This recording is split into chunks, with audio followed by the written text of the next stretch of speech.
mending ke luar negeri, di Indonesia mah nggak akan diapresiasi, atau budaya berpikir itu mah nggak dari Indonesia. Padahal itu adalah statement yang sangat salah. Ketika ada orang pintar tapi dia nyebelin yang akhirnya bikin semua orang sebel sama dia, itu nggak pintar. Gimana gitu kita benar-benar mau belajar dengan baik deh, tapi di kursi yang rapuh, di atap yang bolong, di bangunan yang bahkan ketika hujan tuh air masuk. Jadi kayak mau secanggih apapun tadi kurikulumnya, mau secanggih apapun gurunya, ya apapun pasti udah gak bisa masuk. Budaya menjadi perempuan yang hebat, berdaya, dan capable itu tuh sangat Indonesia. Tujuan kita akan paling jelas ketika kita lagi masa paling ancur-ancuran. Manusia tuh perlu bosen untuk bisa mengakses pemikiran-pemikiran, refleksi-refleksi yang lebih dalam. Sekarang kita udah gak pernah bosen.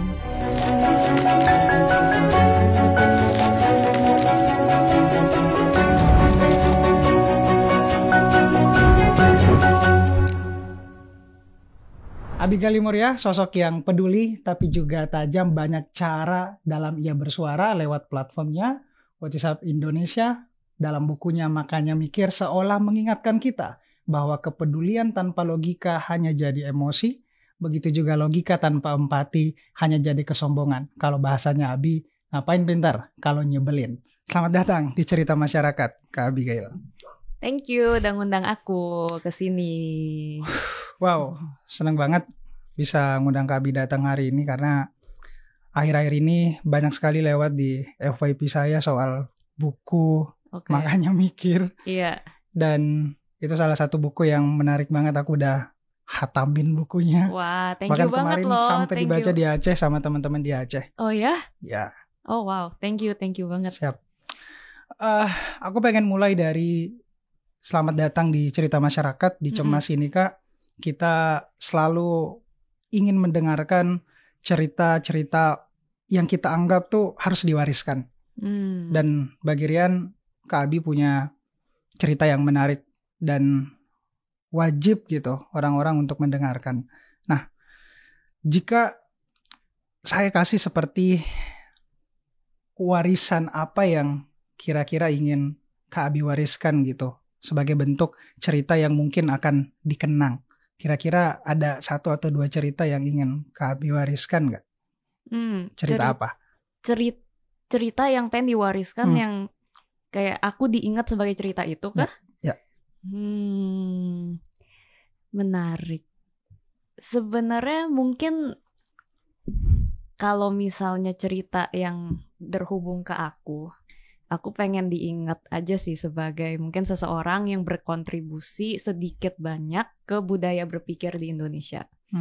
Dan budaya berpikir itu tuh bukan sesuatu yang aku pengen tumbuhin sebagai sesuatu yang baru gitu ya di Indonesia.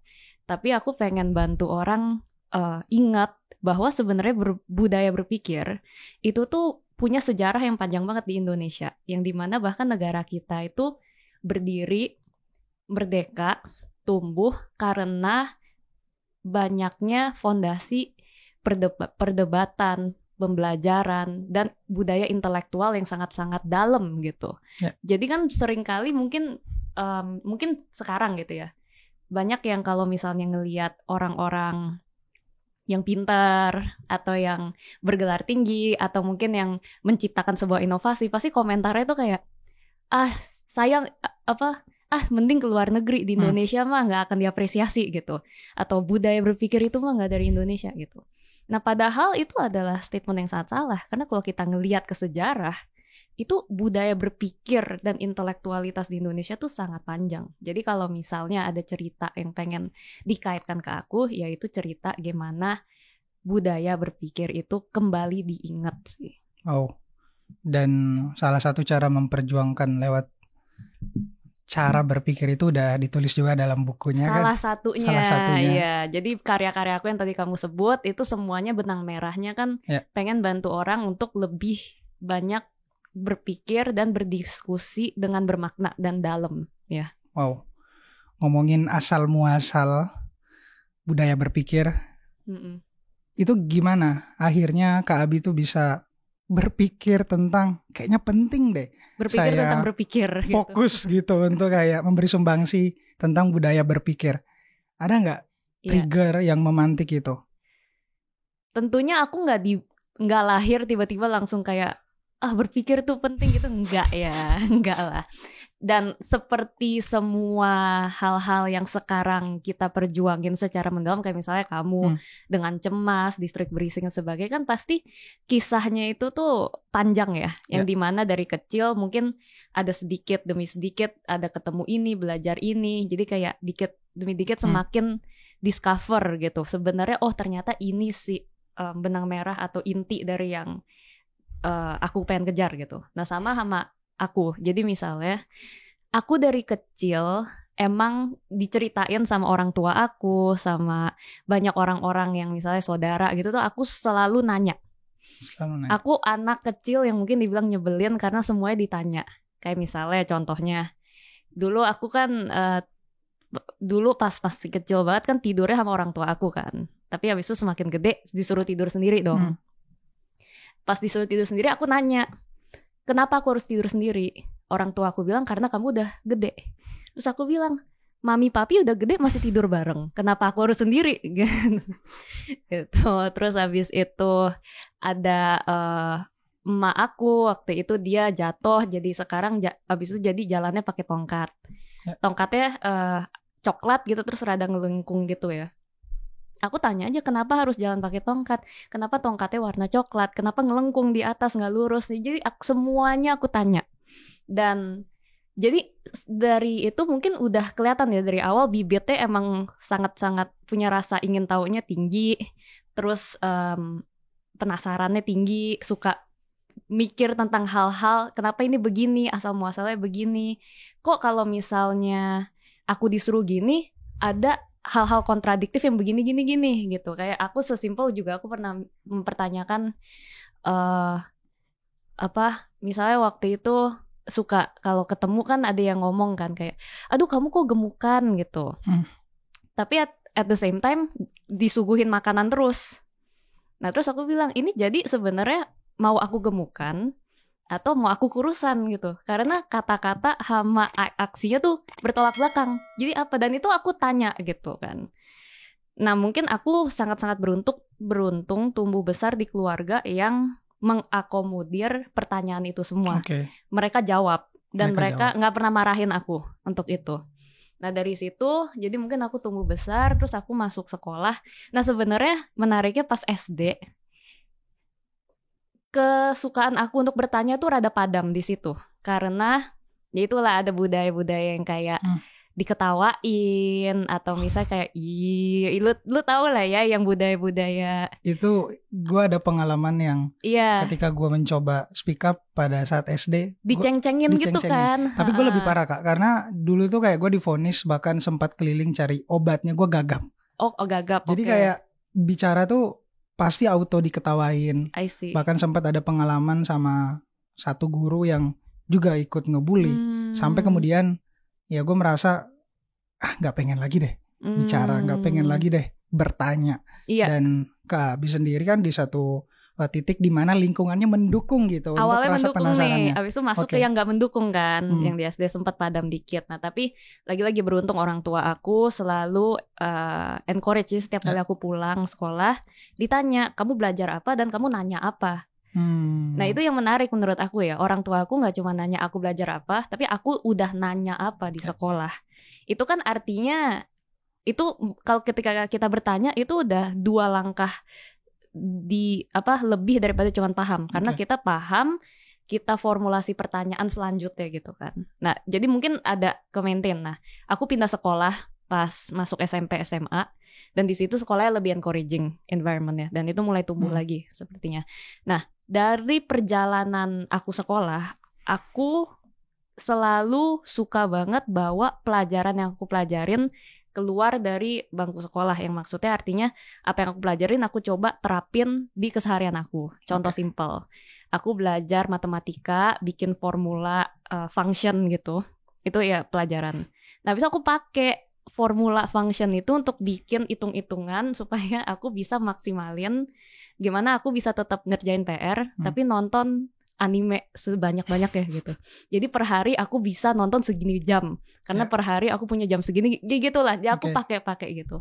Dan itu instances seperti itu banyak sampai aku sadar, oh ketika kita belajar sesuatu yang baru, itu nggak cuman sekedar untuk dapat A atau dapat 100 di ujian, tapi bikin dunia semakin masuk akal dan semakin bisa diefisienin, semakin bisa kita maksimalin dan semakin bisa kita mencapai tujuan di situ dengan ilmu. Jadi transferable lah bisa dibilang. Nah dari situ habis itu tentunya ke universitas lagi, aku semakin ketemu lebih banyak orang yang berbeda. Aku kebetulan kan universitasnya waktu itu ke Amerika, aku ketemu sama orang-orang dari berbagai negara dan sebagainya, dan aku terekspos sama perspektif dan pandangan yang sangat berbeda. Banyak dialog, perdebatan yang seru-seru banget, yang benar-benar akhirnya semakin bikin aku yakin bahwa kehidupan ketika kita berpikir dengan benar dan dengan kritis dan mendalam ya, itu bikin kehidupan jadi lebih bermakna. Dan gak cuma lebih bermakna, bikin dunia lebih masuk akal. Gitu. Nah jadinya dari situ, terusnya ternyata selama ini ya, mungkin karena pengalaman dan emang dari kecilnya juga udah kayak gitu, aku selalu memvalue pemikiran gitu. Aku selalu memvalue, aku suka banget sama orang-orang yang bisa berpikir dengan akurat, yang bisa mendiskusikan ide-ide secara mendalam, yang bisa berdialog dengan baik gitu. Dan aku juga selalu suka banget hal-hal yang soal ilmu baru dan sebagainya. Jadi emang udah value-nya semakin kebentuk dan emang dari dulu aku anggap itu sangat penting. Oke. Saya ingin ke senjata utama Kak Abi tadi sempat nyinggung soal berpikir kritis dan berpikir mendalam gitu. Tapi sebelum ke sana, ngelihat Kak Abi yang sekarang udah tumbuh dengan berbagai akumulasi pengalaman, dibentuk oleh keadaan juga. Itu gimana sih dulu ngelihat cita-cita gitu? Apakah masih sesuai dengan cita-cita kecil Kak Abi waktu masih kecil, terus sekarang udah bertumbuh seperti sekarang? Apa sih dulu cita-citanya? Jadi sebenarnya mungkin aku nggak pernah punya cita-cita yang spesifik konkret ya, yang kayak misalnya kayak aku pengen jadi astronot gitu, atau aku pengen jadi sutradara gitu, kayak nggak ada. Cuman aku dari kecil aku tahu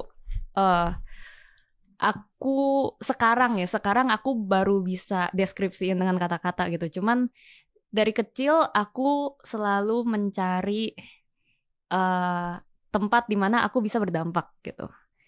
Jadi aku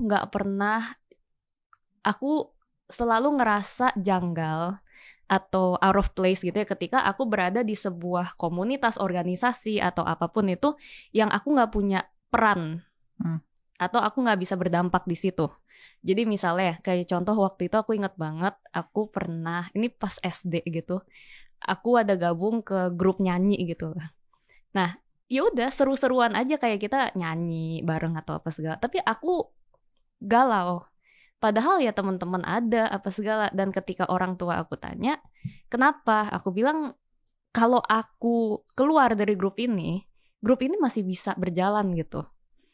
Jadi peran unik aku di sini apa? Nggak ada.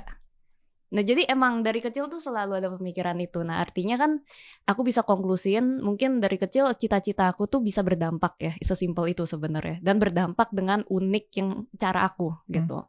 Karena aku pengen bisa berkontribusi, pengen bisa self-actualization dan sebagainya.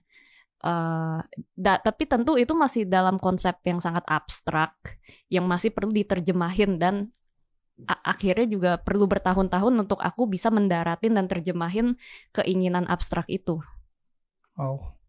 Dan banyak hal yang mungkin Kak Abi lakukan sekarang itu udah menurutku sangat berdampak, terutama dalam beberapa hal yang Kak Abi perjuangkan lah di isu sosial politik dan bahkan di pendidikan juga tentang bagaimana kita berpikir dengan benar dan baik. Nah, tapi ada gak kebiasaan yang bisa Kak Abi ceritakan, terutama buat penonton, tentang kebiasaan-kebiasaan yang kayaknya nih mungkin bagi Kak Abi biasa, tapi mungkin bagi orang lain tuh unik, terutama dalam berpikir, belajar, sehingga ya Kak Abi bisa menganalisis menurutku begitu dalam, begitu kritis terhadap sebuah isu gitu. Ada Kak? Nggak tahu ya, aku nggak tahu ini bakal dianggap unik apa enggak, karena kan kalau aku anggap biasa, aku nggak tahu ya kalau orang lain anggap itu unik. Tapi kalau soal belajar, jadi aku aku dari dulu emang paling gak suka kalau belajar cuman nginget. Soalnya lagi-lagi ya karena itu kepercayaan aku bahwa aku suka abis selesai belajar ini aku mau bawa ini keluar dari classroom gitu. Karena aku tahu bakal sangat bermanfaat, bahkan hal-hal yang sangat-sangat random gitu aku bawa, kayak misalnya tadi matematika aku pakai buat kalkulasi, maksimalin jam nonton anime segala apa. Nah jadi aku tuh kalau belajar aku suka banget, aku belajar dulu jadi aku baca gitu ya, baca terus aku highlight yang penting. Nah, habis itu aku selalu cari korban untuk aku ajarin. Jadi aku cari orang, aku kayak duduk dong, gue mau ajarin lu nanti habis itu siapapun yang mau. Kadang aku paksa teman, kadang nggak, siapalah. Terus sampai aku, lu ngerti nggak gue jelasin gitu. Dan kalau dia belum ngerti, gak gue lepasin gitu. Itu sering banget. Jadi setiap kali udah masa ujian tuh kayak kesian banget teman-teman gue. Tapi itu tuh cara aku jadi paham banget ya. Dan ternyata sekarang aku baru tahu gitu, oh itu ternyata metode belajar. Yang dimana kan ada bilang ketika kita bisa menjelaskan sesuatu dengan sangat simpel, di situ kita baru paham seutuhnya kan. Dan ternyata aku secara intuitif melakukan itu gitu. Dan itu pun juga karena aku seneng, ternyata aku suka ngajarin orang gitu. Jadi aku nggak tahu itu aneh atau unik, cuman itu cara aku belajar. Terus abis itu juga aku mungkin contrary to what a lot of people believe, aku baca buku tuh nggak cepet dan nggak banyak. Okay. Jadi mungkin aku nggak tahu ya, aku tuh setiap kali buka question box atau ada apa pasti orang tuh nanya book recommendation aku. Dan aku selalu males ngasih soalnya masih sama itu aja gitu, karena aku baca sangat lambat dan sangat pelan dan aku pilih-pilih banget gitu. Jadi aku banyak banget buku aku baru baca berapa halaman terus gak cocok aku tinggal, aku skim, gak tinggal. Soalnya aku tahu ketika aku komit ke satu buku tuh aku bakal lama banget kan. Nah aku tuh alasannya kenapa lama karena ya ketika aku baca bukan untuk kayak gue harus baca ini supaya gue makin pinter nih misalnya kayak gitu. Enggak, tapi gue enjoy proses bacanya. Jadi kalau kita enjoy sesuatu, kayak misalnya kita makan makanan yang enak kan kita irit-irit ya kadang. Itu mirip lah sama gue sama buku. Jadi aku kalau baca buku pelan-pelan banget, dan tapi setelah itu pasti paham banget. Udah pasti buku dan nggak tahu itu somehow bikin aku tetap nyerapnya banyak dan ya begitulah. Tapi itu mungkin kebiasaan belajar aku. Nggak tahu itu dan apa enggak. Menurutku itu unik sih. Kenapa? Karena sempat baru-baru ini juga baca, kalau nggak salah itu relate dengan teorinya Feynman teknik.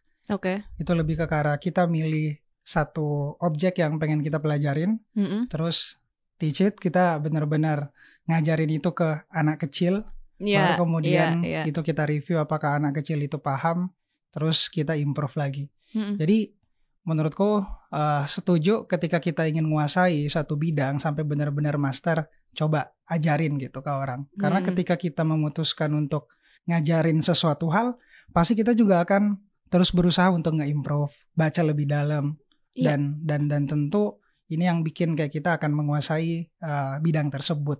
Dan juga hampir sama, kalau aku tuh Kak lebih ke tipe yang gak baca banyak buku juga, tapi lebih ke pengen nyesuaiin dengan topik yang pengen banget aku master di sana. Kayak misalnya, aku pengen ngerti soal jurnalisme, ya udah buku-bukuku tuh paling 3-5 ya udah kita fokusin baca tentang jurnalisme atau topik-topik tentang bagaimana cara jadi wartawan, bagaimana cara reportase, jadi by tujuan gitu.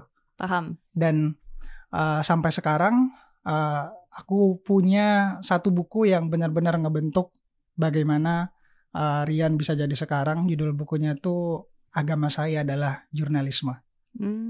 Nah, Kak Abi ada gak satu buku yang bikin kamu tuh jatuh cinta sama literasi atau buku? Jatuh cinta buku ada banget. Judulnya The Book Thief oleh Markus Zusak. Itu cerita fiksi dan salah satu buku yang paling pertama yang aku baca ya. Kenapa sampai bisa jatuh cinta sama buku itu? Boleh diceritain dikit gak soal? Iya, boleh. Jadi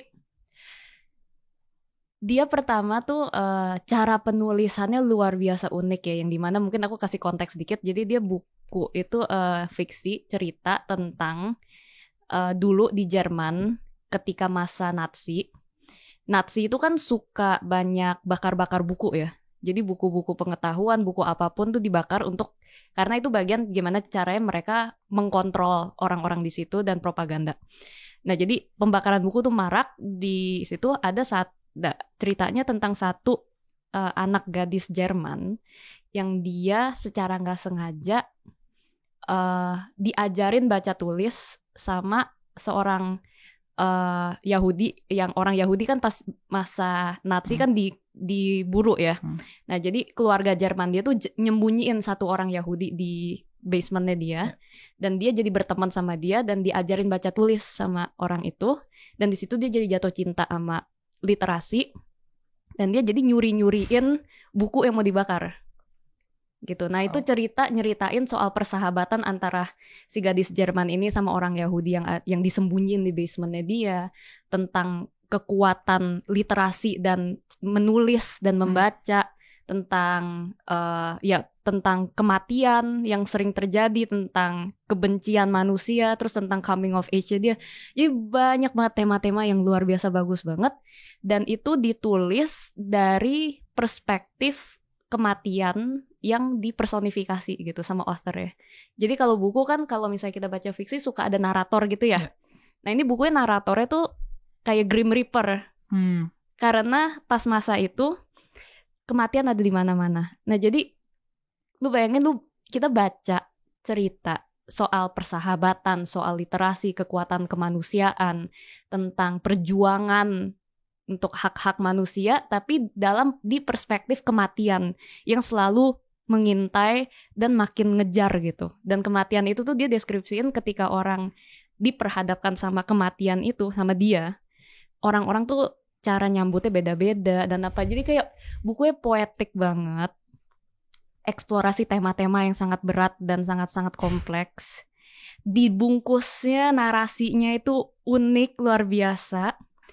Jadi aku tuh kayak pas baca itu aku kayak wow, buku tuh bisa sampai sebegininya ya. Kayak karya seni itu, kayak karya seni literasi ini nih bisa sebegininya gitu. This work of art yang dimana diolah sampai mediumnya pun ikut menceritakan sesuatu. Dan itu deskripsinya, cara penulisannya itu bagus banget untuk aku. Dan tentunya pesan-pesannya itu ya keren banget. Jadi itu buku benar-benar bikin aku jatuh cinta entah sama buku, obviously. Bikin aku sadar akan kekuatan penulisan. Dan banyak hal gitu. Jadi yang akhirnya kayak jadi suka banget baca gitu. Karena itu buku. Dan saya lebih ke benar-benar ingin mengajak teman-teman untuk sering ditanya gitu, Kak. Gimana sih cara lancar ngomong? Gimana cara bisa peka juga dengan isu-isu sosial? Jawabanku tuh cuma satu gitu, banyak baca gitu. Benar, dan bagaimana akhirnya bentuk bacaannya pun beragam ya. Kayak kita harus tamati non fiksi terus. Bahkan dari fiksi sekalipun tadi, kita lebih bisa membangkitkan daya imajinasinya kita, cara penulisannya kita. Dan aku juga benar-benar selalu menyarankan ke teman-teman, penting baca buku fiksi itu buat melatih imajinasi, empati juga. Benar. Dan aku penasaran, kalau tadi satu buku, Kak Abi kan kayak aku baca profilnya juga bergerak terutama pernah bikin Lalita Project ya. Nah, itu tuh benar-benar nyambung gak dengan apa yang sampai hari ini tuh Kak Abi juga masih perjuangkan, terutama di isu-isu bisa dibilang sekarang udah bergerak di isu sosial, politik, dan juga tentang isu perempuan. Iya, jadi mungkin buku Lalita yang aku tulis waktu itu tuh bentuk awal dari aku mencoba berkontribusi ya. Itu kan sebenarnya aku ngumpulin kisah-kisah perempuan hebat Indonesia yang masih hidup sekarang. Sebenarnya kalau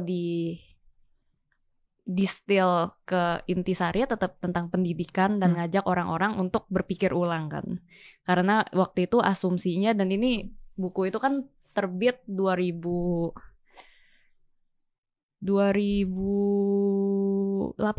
ya atau 2017, dan waktu itu tuh kisah-kisah atau kayak tokoh-tokoh perempuan tuh belum sebanyak sekarang gitu lah yang diangkat sampai sekarang. Sekarang kan women empowerment tuh udah sempet naik banget segala kan. Waktu itu tuh belum terlalu di Indonesia.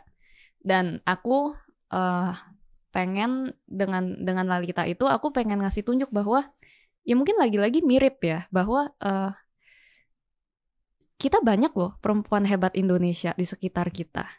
Jadi budaya menjadi perempuan yang hebat, berdaya, dan capable itu tuh sangat Indonesia gitu. Yang mungkin kadang secara mainstream belum banyak dipahami sama publik. Dan karena itu aku pengen sebuah buku yang ngangkat kisah-kisah ini ke permukaan supaya jadi perbincangan. Sebenarnya konsep awalnya sih itu, dan mungkin juga itu adalah sebuah attempt untuk aku mengeksplorasi Indonesia dari kacamata tokoh-tokoh perempuannya juga ya, karena aku kan jadi banyak wawancara mereka, jadi dengerin kisah-kisah mereka, dan aku belajar banyak banget tentunya tentang Indonesia dari situ. Dari banyak nama, ada gak satu kisah dari tokoh itu yang bikin Kak Abi tuh ngerasa wah, sesuatu yang bahkan apa ya, yang aku banyak sekali orang yang aku temuin juga, dan bahkan di situ kayak aku bisa belajar banyak dari dia. Ada gak satu kisah yang menarik banget buat diceritain?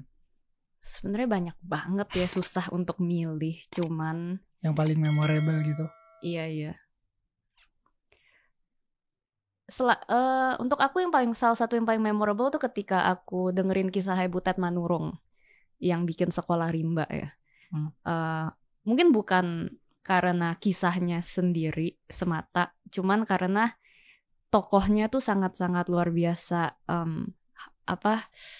rendah hati, ramah, padahal dia tuh udah punya pencapaian yang luar biasa gitu. Dan itu salah satu benang merah yang banyak aku temuin juga, bahwa mereka-mereka ini kan punya pencapaian yang udah luar biasa ya, tapi selalu sangat ramah, selalu sangat generous gitu. Jadi lebih itu aja tuh udah kayak bikin banyak refleksi menurut aku. Tapi kayak untuk Butet Manurung, salah satu hal yang paling membekas di aku itu kan dia bikin sekolah-sekolah untuk orang-orang rimba kan, dan di situ dia jelasin banget soal kontekstualisasi, yang dimana dia bilang gini, banyak orang yang pengen berbuat baik, niatnya baik, misalnya dia pengen berbuat baik untuk orang-orang rimba, dia pengen nyumbang.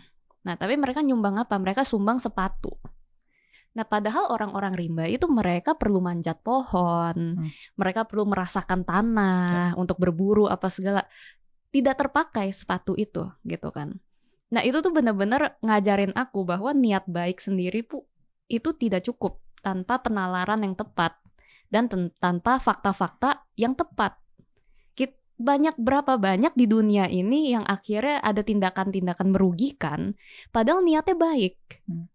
Banyak sekali kan. Nah itu ngebekas banget. Yang kedua juga Kak Butet bilang bahwa pendidikan itu seharusnya tidak mengisolasi kita dari dunia.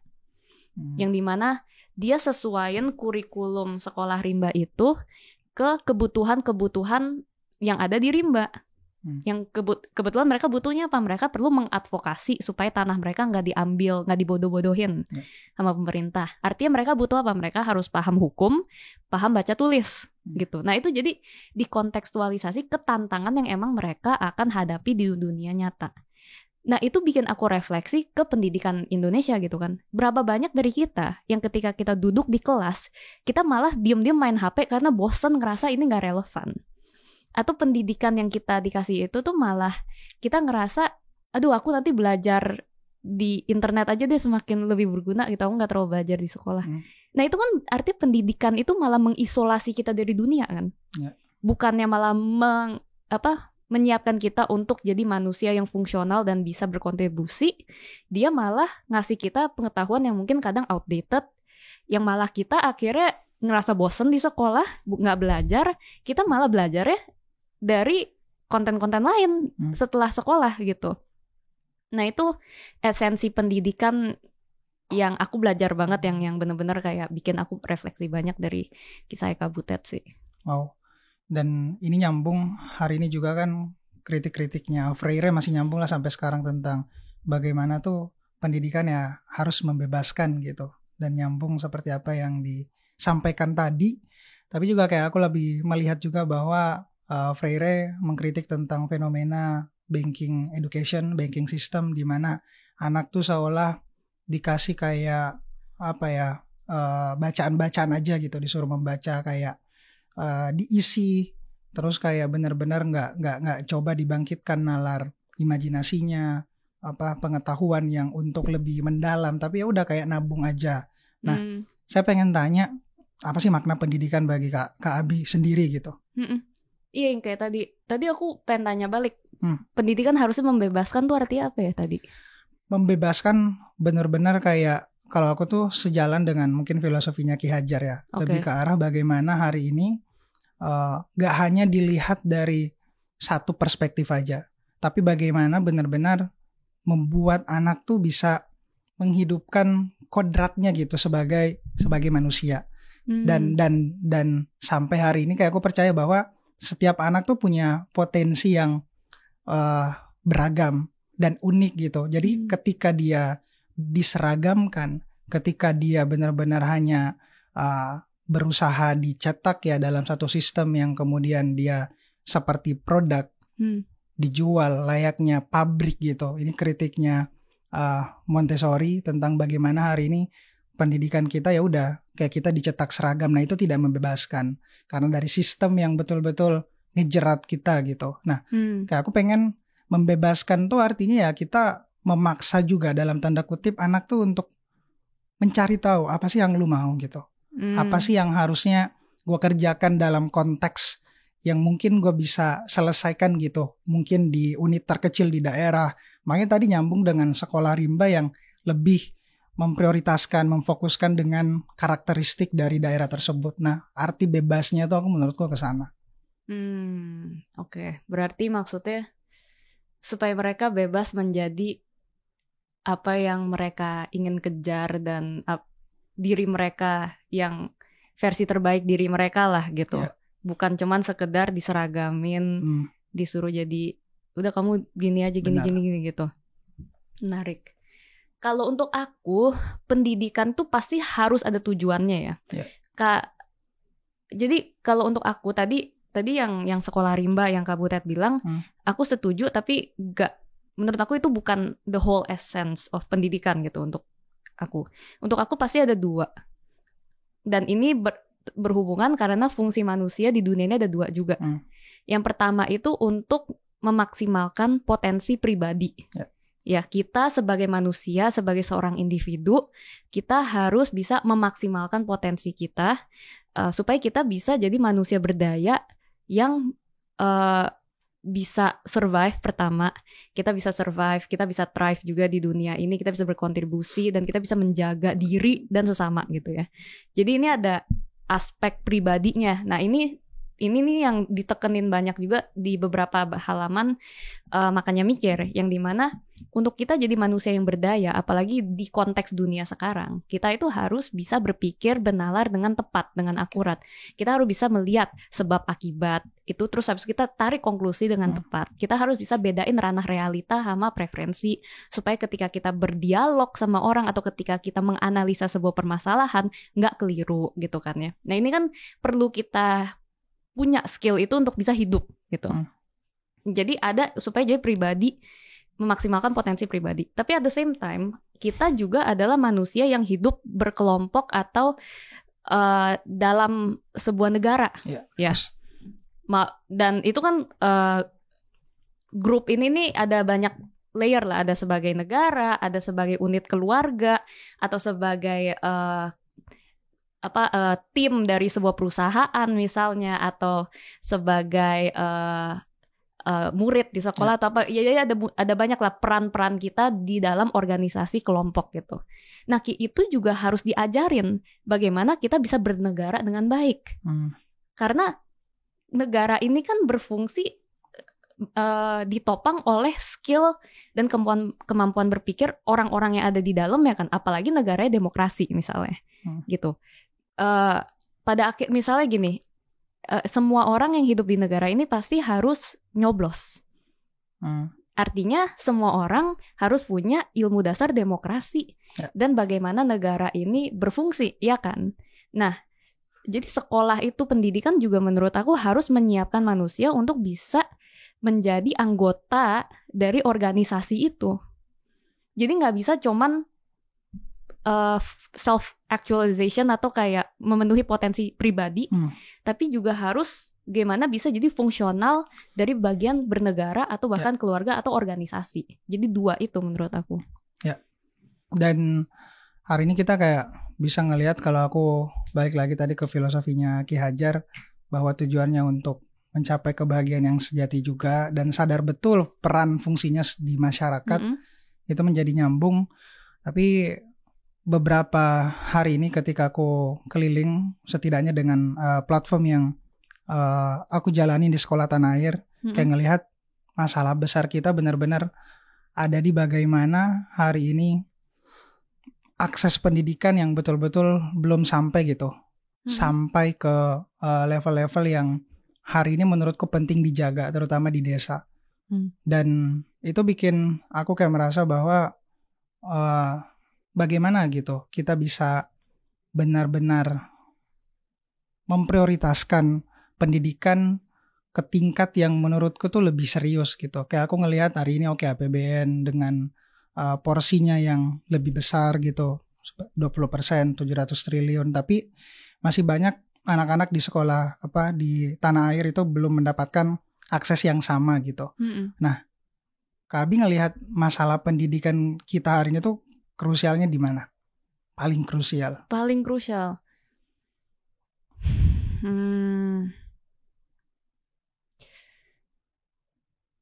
Mungkin untuk mungkin 2 ya. Isi dari pendidikan itu sendiri, atau mungkin bisa dibilang kurikulum ya, sama guru-guru yang ngajar. Soalnya gini, menurut aku ini yang harus benar-benar kualitas kurikulum dan kualitas guru ini yang harus benar-benar dibenahin dulu. Bukan harus dibenerin dulu gitu. Soalnya kalau misalnya kita cuman benerin aksesabilitas, ya, jadi pemerataan ya, tanpa yang 2 ini dibenerin, itu malah bisa bahaya menurut aku. Kenapa? Karena ketika kita ngajarin sesuatu yang ngaco, lalu kita bikin pelajaran ngaco ini lebih aksesibel, dampaknya malah lebih minus dibanding plus dong. Iya dong. Malah kalau misalnya isi pembelajaran ini ngaco, ya kita limit dulu, jangan kita ajarin dulu dong. Karena ini malah bisa merusak generasi-generasi pemikiran, dan ketika anak-anak udah diajarin untuk berpikir sesuatu, disuruh belajar ulang, unlearning itu lebih susah loh. Nah, jadi menurut aku sebelum kita mau galakin atau ratain aksesibilitas, mungkin kita harus pastiin dulu nih yang akan kita ajarin ke mereka dan orang-orang yang akan mengajarkan itu benar. Karena kalau enggak, yang ada kita hanya akan mengakselerasi pembelajaran ngaco yang diajarin sama orang-orang yang mungkin nggak benar gitu, bisa dibilang ya. Nah, jadi bukannya aku bilang kita harus pastiin dulu nih kurikulumnya benar, guru-gurunya bagus semua, baru kita pemerataan. Enggak, jalan bersama-sama. Cuman aku takutnya tuh yang core ininya nih, karena lebih susah dibenerin, dilupain. Soalnya ya ini sangat-sangat penting ya, Rian. Kayak bayangin misalnya buku sejarah kita ngaco nih. Kita ngajarin sejarah Indonesia yang gak lengkap misalnya, dan kita ratain semua ke Indonesia. Wah, itu bisa bahaya tuh. Itu kan indoktrinasi yang salah gitu malah. Jadi kita harus sangat-sangat ngelihat apa ini yang diajarin gitu. Kualitasnya benar apa nggak? Apakah ini ilmu yang akan membantu mereka menjadi tadi, memaksimalkan potensi mereka dan menjadi warga negara yang oke gitu. Dan abis itu kurikulum bisa bagus banget.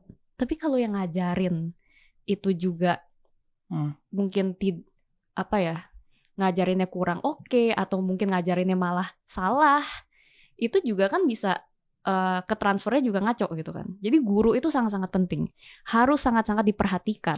Kualitas guru itu harus sangat-sangat diperhatikan sama negara ini. Bahkan kadang menurut aku ya, Kalau kurikulumnya nggak oke-oke banget tapi gurunya oke, masih bisa terselamatkan sih. Ya, setuju.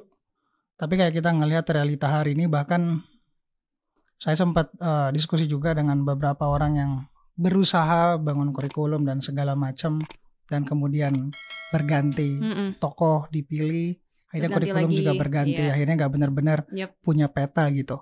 Nah, kenapa menurutku accessible itu penting, terutama bagaimana mencoba memeratakan, karena gimana gitu, kita benar-benar mau belajar dengan baik deh, tapi di kursi yang rapuh, di atap yang bolong, di bangunan yang bahkan ketika hujan tuh air masuk.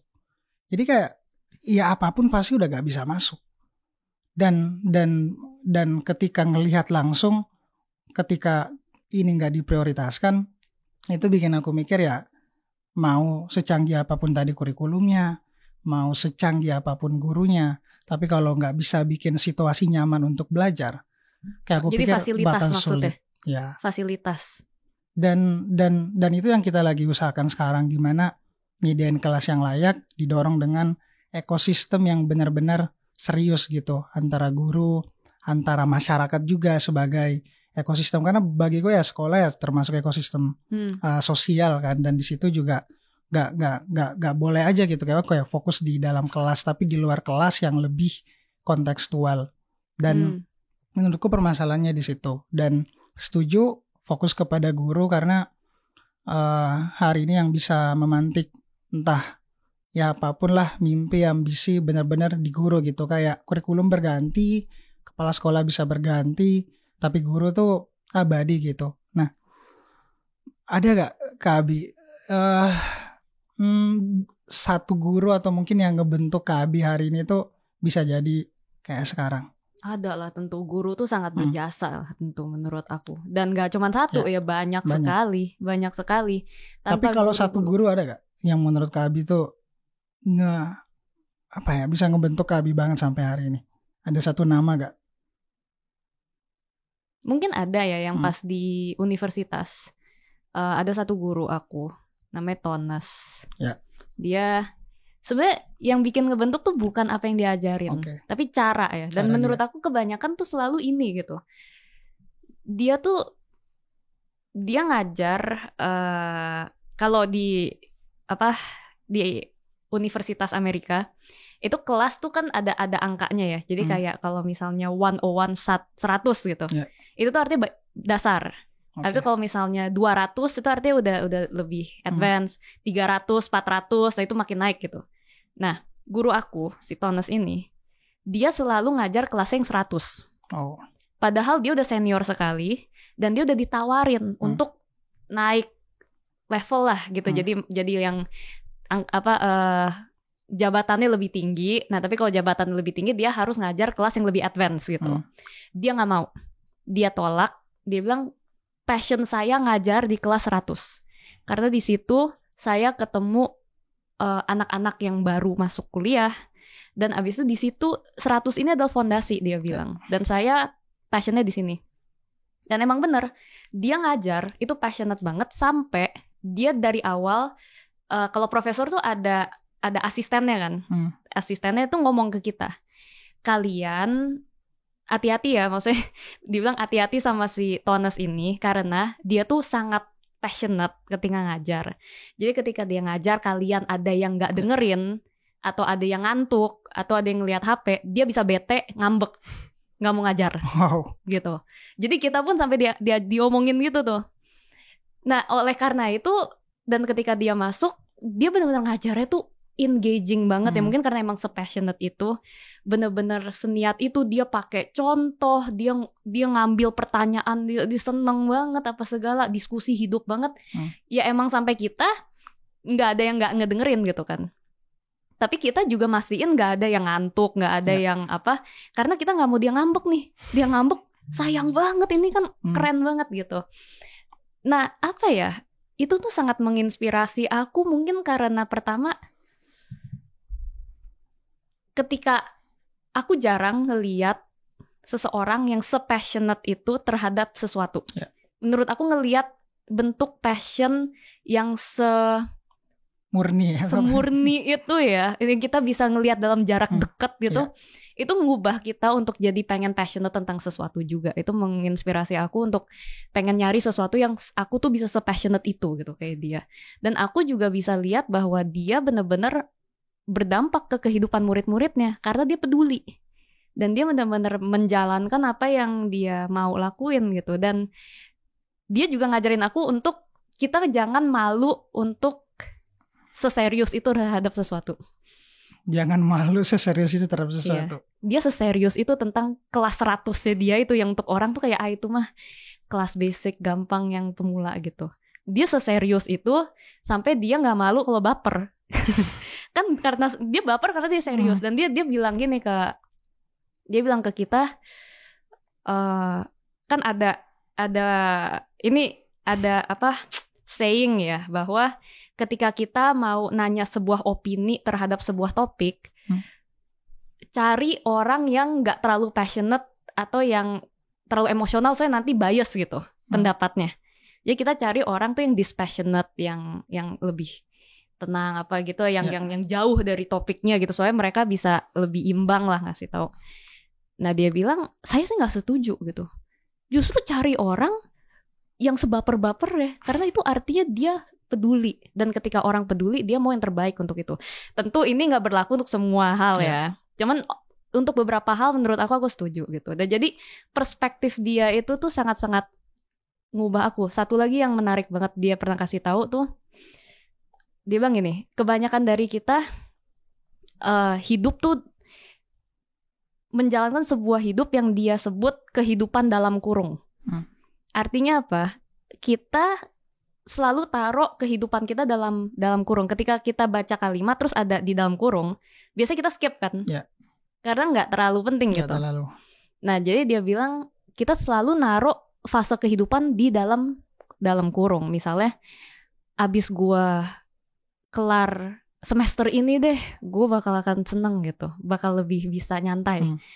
Tapi habis itu semester kelar, kita dapat tantangan baru, kita tambahin lagi. Enggak, setelah gue lulus S1, gue baru nih bisa ngejalanin mimpi kita. Habis itu lulus, terus habis itu ada masalah lagi kan. Oh enggak, ternyata kalau gue dapet pekerjaan yang oke, gue bakal seneng. Jadi kita terus tunda, kita masukin dalam kurung. Akhirnya kita nggak pernah bersyukur, kita nggak pernah hidup di masa sekarang, dan akhirnya yang seharusnya jadi berkat jadi kutukan untuk kita. Kayak sekolah, yang harusnya berkat kita bisa sekolah, bisa belajar, jadi beban. Jadi gitu. penjara gitu juga. Iya, nah itu tuh jadi lebih ke pemikiran dia. Aku ngelihat cara dia ngajar, cara dia hidup tuh yang benar-benar menginspirasi aku sih. Wow. Dan itu dari satu guru aja. Satu guru, makanya belum ke orang-orang yang lain. Banyak. Dan buku juga guru ya, Kabi kan. Bisa ngajarin kita banyak hal secara nggak langsung. Kita tahu apa sih inti pemikiran yang dia ingin coba sampaikan. Nah, aku sempat baca bukunya Kabi dan ada satu topik yang menurutku aku ingin tanya secara detail di bagian kecerdasan sosial.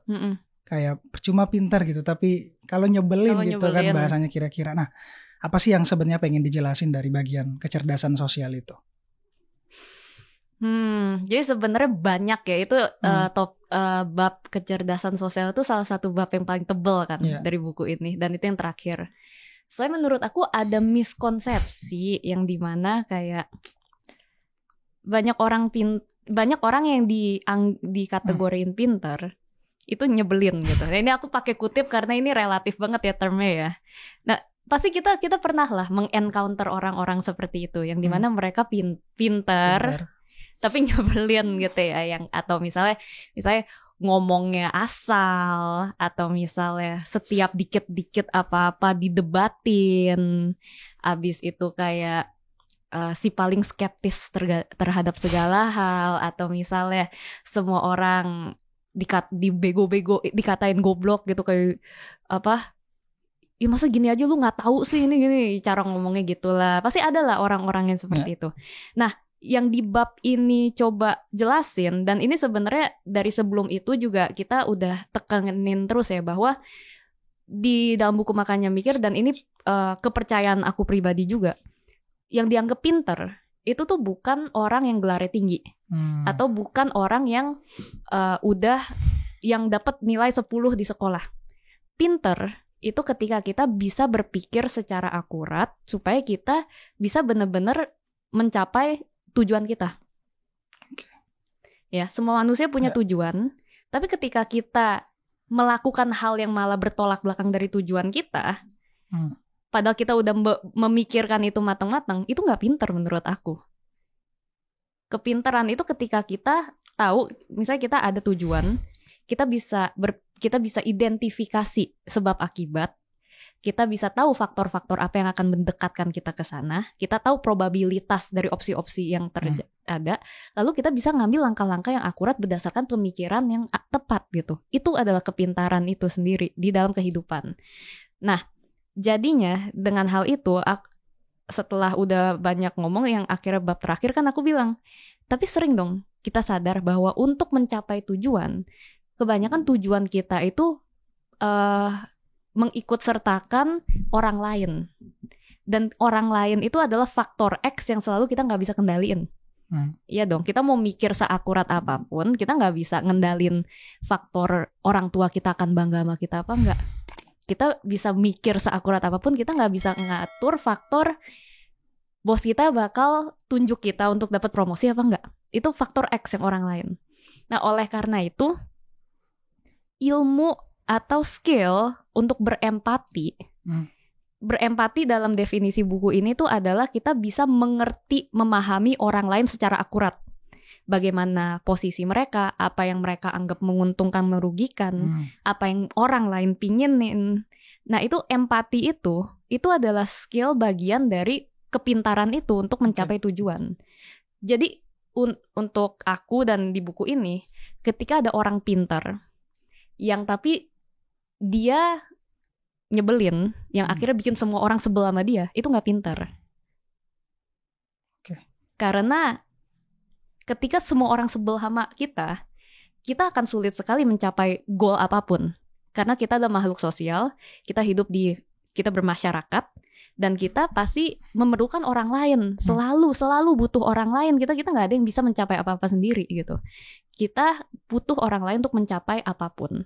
Jadi untuk kita bisa menjadi orang yang menyenangkan, sebagai kita bisa berkomunikasi dengan supaya kita bisa saling membantu sama lain, itu bagian dari kepintaran itu sendiri gitu. Nah, Kak Abi selalu menekankan tujuan dan sepenting itu tujuan.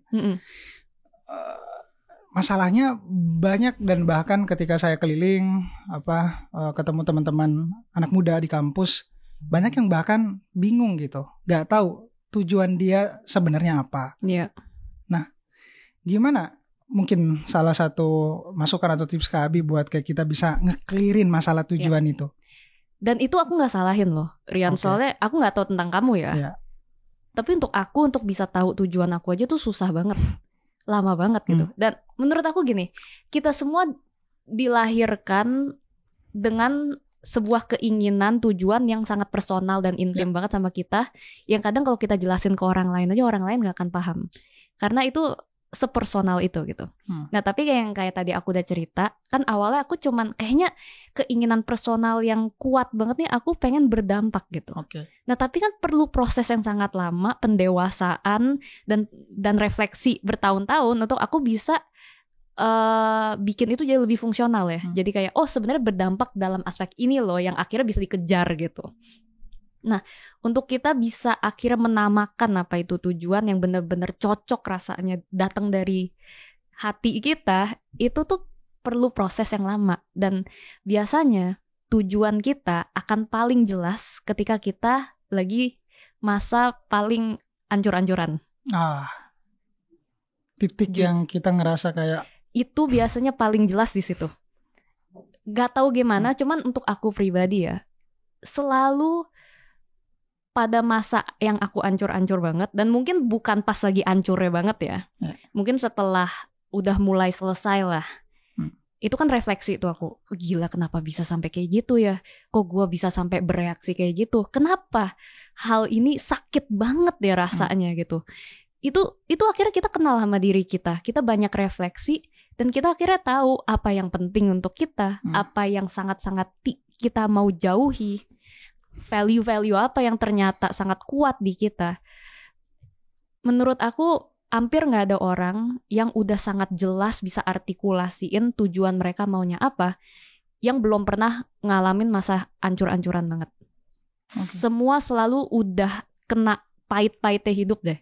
Orang-orang yang udah kayak gitu dan abis itu mereka berhasil bangkit dan mereka refleksi ya, itu biasanya yang paling punya wisdom dan paling jelas mereka, oh saya hidupnya pengen ini. Nah jadi mungkin untuk teman-teman yang masih bingung, ketika ada kesulitan, challenge, atau lagi ngalamin sakit hati atau hal-hal yang benar-benar nggak enak banget, sebenarnya di situ letak kejelasannya yang kalian bisa cari gitu. Kalian tanya aja lah ketika ngalamin sesuatu tuh, kenapa sih ini sakit banget? Apa sih yang bikin aku rasanya terpukul banget nih, aspek apanya? Kayak soalnya misalnya gini, misalnya aku nih bikin project ya, misalnya aku bikin project sama partner misalnya, terus tiba-tiba aku dikhianatin, akhirnya aku rugi berapa juta gitu misalnya, dan aku terpukul sekali, aku sangat-sangat sakit hati, itu sangat normal kan. Nah tapi apa yang bikin paling sakit itu bisa beda-beda untuk setiap orang. Mungkin untuk kamu, misalnya hal yang sama terjadi di kamu, yang bikin paling sakit itu mungkin karena selama ini project itu tuh kamu mendefinisikan jati diri kamu di project itu. Jadi ketika teman kamu hianatin dan ambil project itu, kamu kayak kehilangan jati diri. Misalnya, mungkin aku nggak bilang kamu gitu ya. Tapi kalau terjadi di aku, mungkin yang paling sakit tuh karena ternyata sebenarnya aku bikin project ini karena aku pengen berteman, aku pengen cari teman. Jadi ketika dihianatin sama teman, aku ngerasa aku nggak layak dicintain nih sama teman-teman aku. Dan itu yang bikin sakit. Mungkin untuk orang lain lagi yang sakit, gua udah nabung segini banyaknya, duit itu tuh sangat adalah hal yang bikin gua ngerasa aman. Karena selama ini mungkin gue tumbuh besar, keuangan tuh nggak stabil, jadi ketika ada uang, gue ngerasa aman dan ini diambil keamanan gue. Nah, itu kan macem-macem. Mungkin satu kejadian yang sama, tapi bisa macem-macem. Dari situ kita bisa refleksi kalau dengan contoh tadi, yang orang ini, artinya yang sangat penting untuk dia adalah keamanan yang datang dari safety net keuangan yang mungkin karena masa kecilnya begini. Untuk aku, artinya hal yang paling penting untuk aku itu gimana aku bisa mengerjakan sesuatu yang bisa kasih aku komunitas dan persahabatan yang solid. Untuk kamu, ternyata sangat-sangat penting untuk ketika melakukan sebuah project itu dilihat sama orang dan divalidasi bahwa kamu memberikan dampak misalnya gitu. Nah itu tuh kelihatan banget kan, dan semakin rasa sakitnya intens itu semakin valuable untuk kita biasanya. Wow. Itu relate sebenarnya. Dan pasti semua orang juga merasakan. Tapi di era yang dimana hari ini kita, ya menurutku tergulung gitu sama informasi.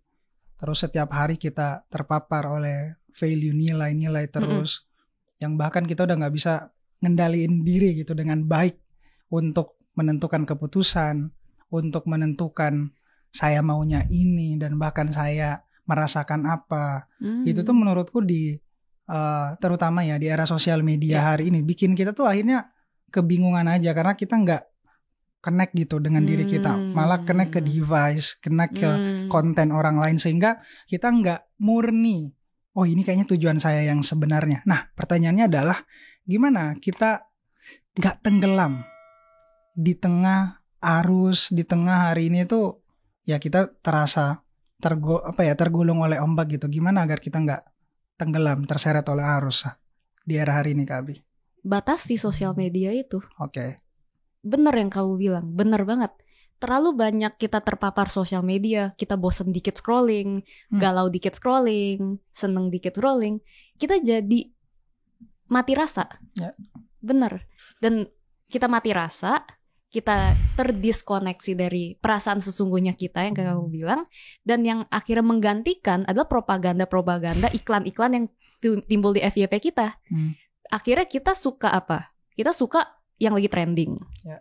Artinya akhirnya pendapat kita soal sebuah topik sosial atau politik apa yang muncul di FYP kita aja, influencer lagi ngomongin apa.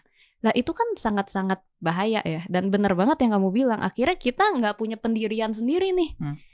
Yang semua pendapat, pendirian, kepercayaan kita hanyalah kumpulan-kumpulan pendapat orang lain yang muncul di sosmed kita gitu.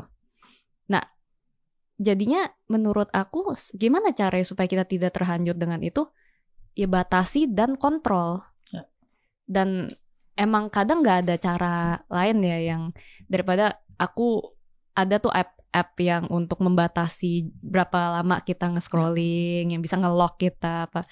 Itu menurut aku sangat berguna. Unfollow lah akun-akun yang kurang oke, itu juga bisa gitu. Tapi emang harus secara intensional dari diri kitanya yang mau stop. Ada riset ya yang ngasih tahu bahwa manusia tuh perlu bosen untuk bisa mengakses pemikiran-pemikiran, refleksi-refleksi yang lebih dalam. Sekarang kita udah gak pernah bosen. Aku pernah waktu itu, ini random, di universitas waktu itu, kelas apa ya? Kok gak salah psikologi ya, aku lupa gitu. Cuman aku dikasih PR ya, bengong 1 jam. Ya tentunya profesornya gak bisa pastiin kita beneran bengong ya. Cuman dia bilang, bengong 1 jam, gak boleh, kamu cari ruangan yang bener-bener gak ada apa-apa. Gak boleh ada screen, TV, HP, gak boleh ada apa. Bengong, jangan makan, jangan nyanyi, bengong, gak boleh ngapain gitu. Lihat otak kamu kemana gitu kan. Lihat kamu mikirnya jadi kayak gimana setelah itu.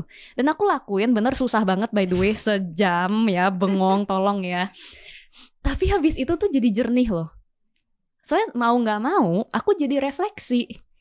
Aku hidup udah di keadaan mana aja. Terus abis itu aku terus tiba-tiba mulai kemana-mana kan pemikiran itu, aku balikin lagi. Terus ntar kesini. Akhirnya jadi jelas, oh ternyata tuh emang aku tuh harus fokusnya di sini. Itu seperti meditasi ya sebenarnya ya. Dan menurut aku kita butuh sih praktis yang kayak gitu. Karena bener yang kata kamu, ini dunia yang ngebombardir kita dengan entertainment tentang ini nih bikin kita mati rasa. Ketika kita mati rasa, kita nggak bisa kenal diri. Dan kita terlalu banyak ngobrol di sosmed, di orang lain, tapi kadang tuh bahwa obrolan paling penting menurutku ngobrol sama diri sendiri gitu. Bahkan sejam atau bahkan 15 menit deh kita. Ya mungkin jangan sejam ya. Kalau sejam. Sejam ekstrim banget ya, langsung meditasi itu benar. Iya, dicoba deh. Mungkin benar. Mungkin sejam sangat-sangat mengintimidasi. 5 menit aja. 5 menit aja kayak sumpah kita udah deh. gak ada waktu lagi. Bengong 5 menit. Coba deh. Bahkan gak tahu ya, kalau aku zaman kampus tuh kan naik motor terus kadang jauh gitu sampai ke kosan, udah kayak autopilot aja gitu. Kayak di situ kadang kita mikir, bener gak sih yang gue lakukan? Terus bener gak sih ini yang ingin saya tuju gitu? Nah kadang pertanyaan-pertanyaan kayak gitu tuh harus dibangkitkan. Nah cara membangkitkannya ini meskipun tantangannya ada, tapi ya kita mesti benar-benar harus, ya menurutku kita punya preferensi sendiri kan untuk menemukan itu. Nah kita tiba di pertanyaan terakhir, Kak Abi. Jika Kak Abi hari ini punya wewenang, otoritas untuk membuat sebuah kebijakan gitu, entah yang struktural terutama di dalam isu pendidikan, kebijakan apa yang Kak Abi bakal lakuin yang pertama kali? Aku nggak tahu ini bentuk konkret ya kebijakan apa ya, mau itu UU atau Perpres atau aku nggak tahu ya. Cuman yang udah pasti yang aku mau ganti itu adalah proses rekrutmen atau proses seleksi ya, proses rekrutmen dan seleksi supaya struktur kepemimpinan negara ini berdasarkan kompetensi bukan koneksi. Meritokrasi. Udah itu aja. Dan itu doang.